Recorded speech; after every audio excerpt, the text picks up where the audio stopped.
Dans la suite de cette vidéo, nous verrons le système de pose dédié pour tout ce qui va être tuile plate.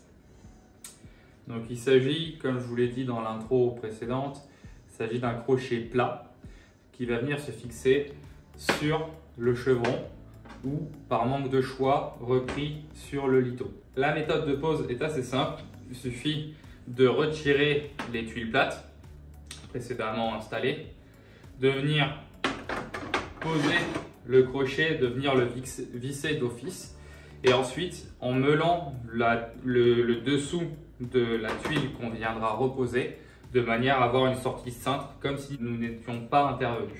Je viens avec mes rails préassemblés entre eux, les rallonges. Là on le voit, il y a une rallonge de rails. Normalement les rails c'est en 2,20 m ou en 2,40 m à rallonger au gré de votre besoin. Une fois que vous avez fait tout ça, vous avez assemblé l'ensemble de vos rails. Vous venez juste simplement poser sur les crochets et via l'écrou contre écrou qui est présent sur le filetage supérieur, vous venez régler la hauteur de manière à ce que vous ayez une planéité correcte par rapport à la planéité de votre toiture.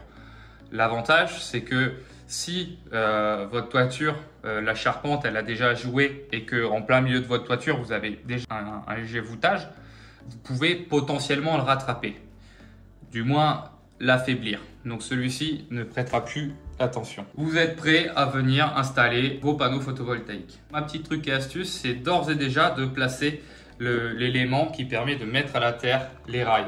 Parce qu'une fois que vous aurez mis vos panneaux, vous n'aurez plus accès au-dessous du rail. Donc c'est un simple écrou contre écrou qui se reprend dans le rail et via un verre jaune en 6 carrés que j'ai préalablement dénudé, je viens mettre l'ensemble de mes rails, de mes lignes de rails à la terre. Chaque rail doit être mis à la terre.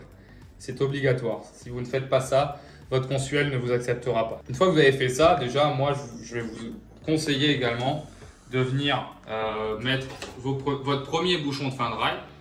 Donc, ça va être par là où vous allez commencer à poser vos panneaux, disons. Vous mettez votre bouchon de fin de rail. Donc, ce bouchon de fin de rail, supposons que vous avez coupé pas forcément droit, lié à son gabarit, donc là on a 10 cm, ça permet de rattraper éventuellement les coupures qui ont été mal faites. Donc je viens placer mon premier bouchon de fin de rail, je viens mettre ma première clame intermédiaire. Donc c'est un simple quart de tour, je le mets tout simplement dans le rail et je tourne sur lui-même.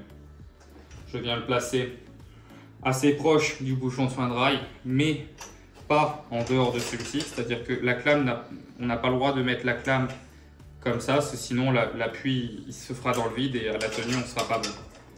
Donc je viens le mettre quasi à fleur de la fin du bouchon de fin de rail. Je viens de mettre ma première clame. Je vais venir mettre mon panneau que j'ai préalablement câblé. Bon, c'est un panneau de démo, hein, mais sur le principe, c'est ce qu'il faut faire. Hop, je maintiens. Dans l'idée, celle-ci, je peux déjà la serrer. Une fois que celle-ci est serrée, je peux commencer à venir juste poser ma clame intermédiaire. Je vais même la serrer. Donc j'ai placé mon module. Bien sûr, je peux, lié à la forme du rail, c'est accepté de venir faire courir les câbles à l'intérieur du profilé. Justement, ça a été développé pour.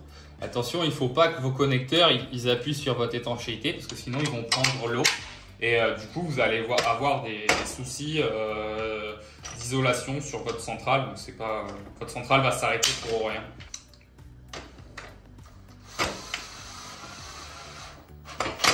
Donc dans vos kits, vous recevrez cette terre à griffe double. Il faut savoir que du coup, je vous ai parlé de normes électriques pour le verre jaune pour mettre à la terre votre rail. Et en plus de ça, vous devez mettre à la terre votre module. Donc via un système de griffes, on a une griffe inférieure qui va venir griffer l'intérieur du rail et une griffe supérieure qui va venir griffer le dessous du cadre. Ça ne va pas vous le dégrader, c'est testé et éprouvé à la corrosion.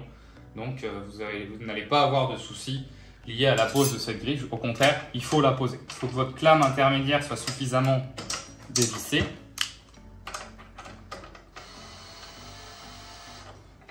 Dans l'idée, il faut venir soulever légèrement votre module.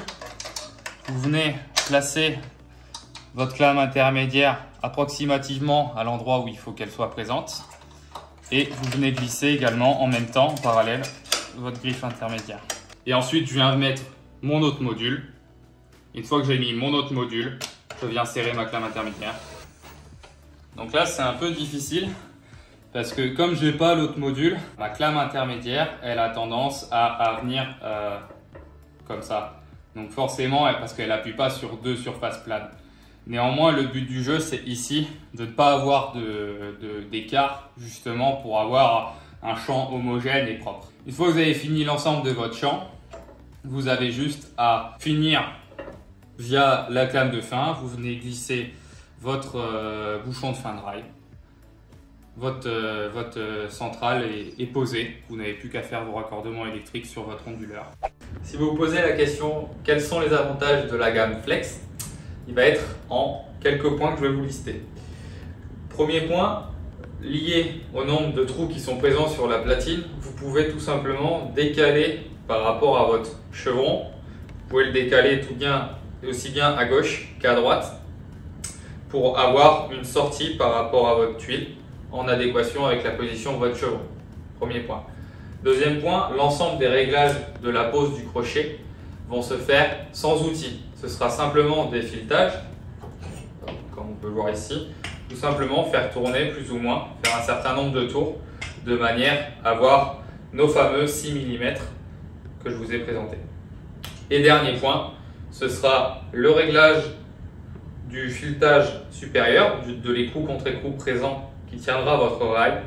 Celui-ci se fait également sans outil et permet de rattraper la planité de votre toiture. Tout simplement quand vous avez une toiture qui est légèrement voûtée, dans le cadre d'un chevronnage qui a été un peu sous-dosé ou autre, enfin, une toiture qui a un peu trop, ou dont le bois a un peu trop joué, la toiture a tendance à se voûter et nous pourrons rattraper la planité de votre toiture grâce à notre système. Voici les différents éléments que Novotegra peut vous proposer et qui vous permettront d'avoir un système d'intégration en adéquation avec votre toiture.